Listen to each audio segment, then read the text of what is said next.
I'm very pleased today to introduce a very honored guest of Magic, which is the Los Angeles Mayor Villaraigosa, who's here to join us for opening remarks. So please, welcome.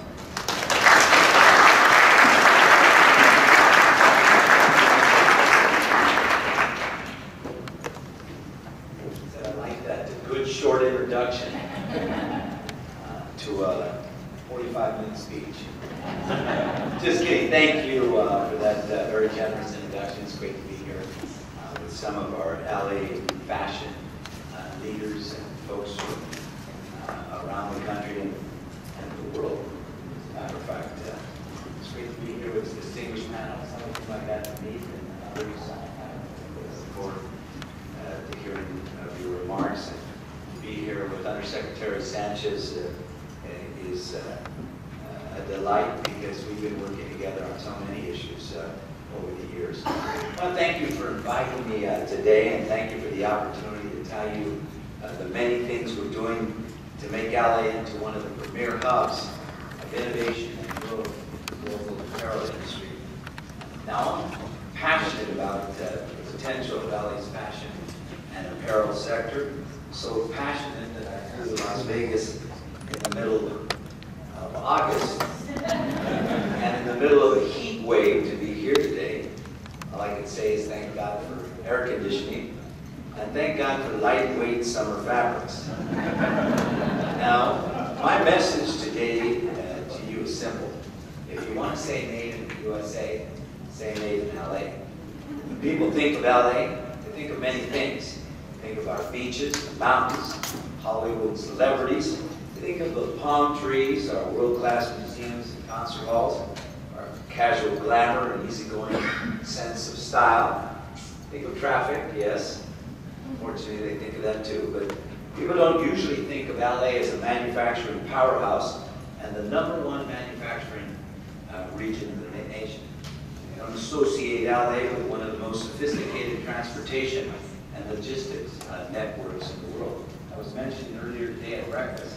LA moves 44% of all the seaborne goods in the United States. So wherever you live, virtually half of the goods that you buy, that you work with, come through our harbor. Our airport is the #1 or #2 destination airport in the world. And with a gateway to Latin America and Asia, the fastest growing economies, we're uniquely poised. When they think of LA, they don't think of Los Angeles as a cutting-edge location for fast fashion. We're closing to go from design to retail rack in the blink of an eye. I don't have to tell you, it can take 3 or 4 months to send your goods to China and back. In LA, you can do it in 3 or 4 weeks. They don't think of LA and think of one of the busiest regions of imports and exports in North America. You'll hear from the Undersecretary in just a moment. President Obama asked the nation to double the number of exports in the world, where 95% of the new markets are outside of our country. We took that call, that clarion call, and led the way.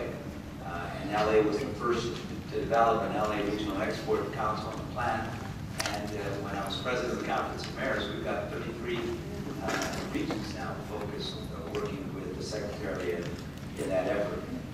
While they don't think of LA in those terms, they should, because when it comes to apparel design and manufacturing, LA is all of those things and much, much more. The apparel industry in LA is broad and deep. LA is home to 10,000 fashion-related companies, employing 100,000 people, 14 fashion and design schools in the region. We produce a steady supply of talented designers with plenty of fresh ideas and their fingers on fashion's pulse. You know, when you go to LA, I like to say it's the city where the world comes together. We come from 140 countries, speak 220 languages, 37 nationalities have the largest population here.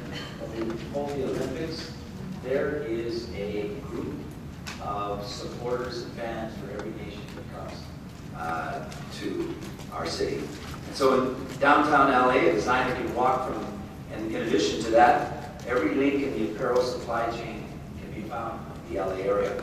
Downtown LA, a designer can walk from a textile supplier to the pattern maker, to their sewing contractor, and their logistics solution provider, all in one block. To make it even easier for businesses to work with each other, I announced earlier today that we're undertaking a comprehensive market research study of our apparel supply chain.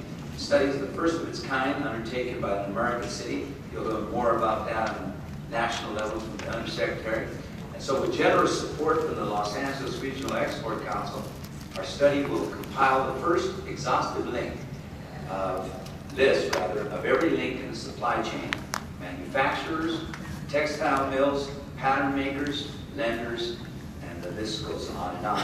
Now, with this list in hand, companies that want to do business with LA's apparel industry will immediately go right where they need to go. And last year, as part of our push to support the industry, I sat down with a group of industry stakeholders. I asked them what the city could do to help the industry keep growing. And one of the major recommendations was to build the Made in LA brand. I was joking when I travel around the world. I've gone to China, Japan, Korea, Europe, and Latin America. And when I go and they introduce me, almost always, at least when I was Speaker of the Assembly in California, I'd say he's the Speaker of the Assembly of California.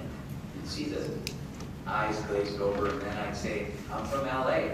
You see a little sparkle in the eye, and then I'd say I represent Hollywood. And then they'd embrace me.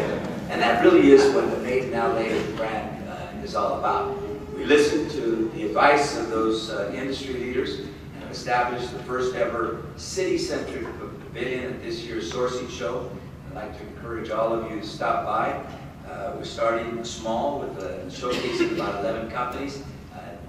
As each year, each one of these events happen, we're going to continue to grow them. They represent the leading edge of our industry and demonstrate just how deep our apparel industry talent pool really is.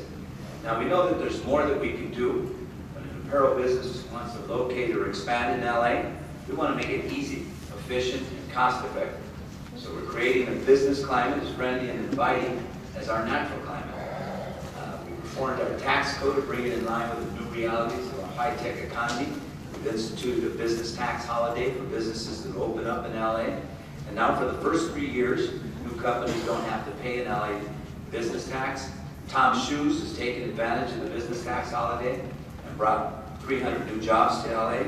And so for businesses that are looking to open up a new location or expand an existing one, there are a few things as frustrating as our permitting process. It used to be that when you come to LA, like most big cities, you have to go to X number of apartments. In our city, it's 12. And you try to open up your business, one department would tell you one thing, and the other department would tell you another, and the other department would tell you something else. And if there was a conflict with what they told you, it was on you to figure it out. Well, now, we've created a development services case management unit. You go to this case management unit, give businesses a single point of entry to the development review. It breaks down the silos between city departments and provides advice and assistance every step of the way. Businesses get their plans approved sooner, their stores open earlier, and their goods get to customers' hands faster. Thanks to this new initiative, Lucky Jeans and Forever 21 were able to significantly expedite the relocation of their headquarters here in LA. Well, not here in LA, we're in Vegas, but in LA. And that's good for them, it's good for us. We're investing billions in our transportation infrastructure so that our clothes can get right to market, whether that market's in Boston, in Bangkok, or in Buenos Aires. At LAX, we're committing $4 billion to make our airport more modern, more efficient, and more competitive. The Port of LA, which as I said is the #1 in the nation, we're spending $1.2 billion to make sure it stays that way. And with this investment, the port will continue to provide superior shipping and logistics infrastructure. Thanks to a voter-approved sales tax measure, we have $40 billion to build a 21st century transit system. You know, I mentioned everybody knows LA for its traffic. We're the city addicted to the single passenger automobile. But what you don't know, just in the last 7 years, we've opened up 4 light rail lines. We're in the process of constructing more and more. We'll double the size of our rail system in the next 12 years. No city in the country is investing as much, and well, have to go from as far as where we started as we are today. We're laying new rail lines, expanding our bus lines, and improving the safety of our roadways. So with all of these infrastructure investments, we're making it even easier for LA companies to get their apparel products from factory to market, making it easier for employees to get to work, and we're making it easier for customers to get out and buy all the clothes being made in LA.